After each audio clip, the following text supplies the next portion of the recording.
The Mentors in Violence Prevention programme was first piloted in Scotland in 2011 in 3 secondary schools across Edinburgh and Inverclyde. Since then, the programme has expanded to reach other schools and communities across Scotland. So what is the MVP model and how does it work? MVP is a peer education model where school and community staff are trained to support senior pupils to become mentors. The mentors deliver sessions to other pupils in the school and encourage participants to look out for each other and be active bystanders. The programme uses materials such as the MVP playbook and session plans to support the staff and trained mentors to develop the MVP model in schools and the wider community. MVP uses a range of scenarios which are commonly experienced by young people.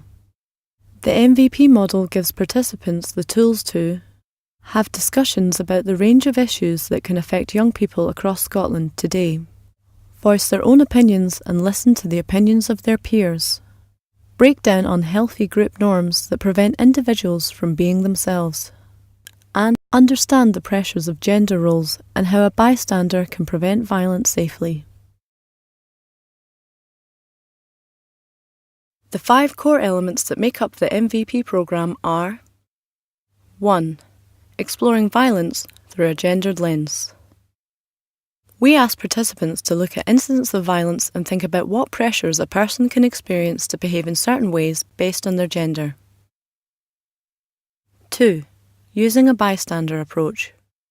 Participants in the programme are not identified as either victims or perpetrators of violence, but as active bystanders who can help to promote healthy relationships. 3. Developing leadership. It creates positive role models who have the opportunity to both support and challenge their peers in situations where people often walk away or remain silent. Recognising the scope of violent behaviour. By widening the definition of violence or abuse to include verbal, emotional, and sexual and physical acts, allows participants to see that other forms of abuse exist and can have the potential to cause just as much harm. Challenging victim blaming. Victims of abuse are often blamed for the abusive acts that have been committed against them. The MVP model discusses this issue and reminds participants that the only person to blame for abuse is the abuser.